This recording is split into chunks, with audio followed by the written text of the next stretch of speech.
क्या आपको लगता है कि रविंद्र सिंह भाटी ने जो कहा, मैं नाम ले लेता हूँ, क्योंकि वो कर पाएंगे या नहीं कर पाएंगे, क्या लगता है?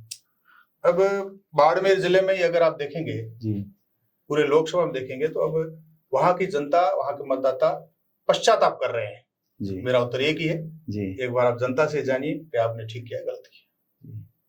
विधानसभा में बोल तो रहे हैं, वो लगातार मुद्दों पे बात तो कर रहे हैं, लेकिन झुकाव बीजेपी की ओर है। आप बीजेपी के जिलाध्यक्ष रहे हैं जी।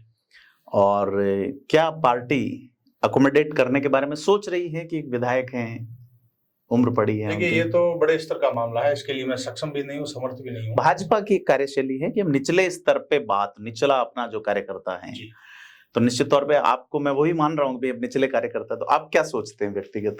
देखिए, भाजपा में आने के लिए, भाजपा में काम करने के लिए भाजपा का कार्यकर्ता बनना चाहिए व्यक्ति को, उसकी रीति नीति समझनी चाहिए, चाहे कोई भी व्यक्ति हो जी। एमपी एमएलए बन जाए, बड़ा नेता बन जाए, वो उसके भाग्य का विषय है, भविष्य का विषय है, और बनते ही बहुत सारे लोग, लेकिन भाजपा की रीति नीति जानना, उसका कार्यकर्ता बनना प्रायर स्टेज पे ये है। और मुझे लगता है हर व्यक्ति को अगर भाजपा में आने की सोचता है तो सबसे पहले सोचना चाहिए। बाड़मेर बेसिकली कांग्रेस मूल की विचारधारा का इलाका रहा है बहुत लंबे समय तक। पहले 2 चुनाव वहां पूर्व राज परिवारों के या निर्दलीय लोग जीते, फिर तन सिंह जीते सांसद का, उसके बाद भैरव सिंह चुनाव हार गए थे, जहां तक मुझे याद है 1971 का चुनाव या 72 का चुनाव था, अमृत नाहटा के सामने चुनाव हारे थे। अमृत नाहटा का नाम याद आया, उन्होंने कहा था मैं अंगूर की बेलें लगा दूंगा, लगी क्या रेगिस्तान में? ये बात 60-70 साल पुरानी है। चुनाव में बहुत सारी चीजें चलती हैं। तो इस बार क्या किस चीज का वादा किया गया है? जो तो वादों की अनेक श्रृंखलाएं हैं, शायद आप भी पधारे थे बाढ़ में, आपसे भी सुने होंगे सोशल मीडिया पर। नहीं, पूरी दुनिया के सामने थी चीजें, तो ऐसे वादे पूरे होते भी नहीं है जी। जैसे हम बोलते हैं सोशल मीडिया पे, वो केवल वादे ही रह जाते हैं।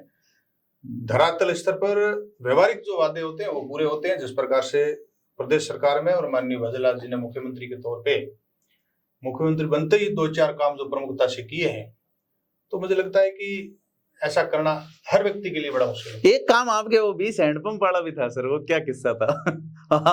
देखिए, स्वाभाविक सी बात है कि जब हमारे से कहा गया कि 20 हैंडपंप आपको देंगे और आप डिटेल भेजिए, तो हमने पीएचडी से वहां से पता करके, अधिकारियों से संपर्क करके, और उनको जहां आवश्यकता थी वहां सूची भेजी जी, और वहां से रिकमेंडेशन आ गई, जारी हो गई।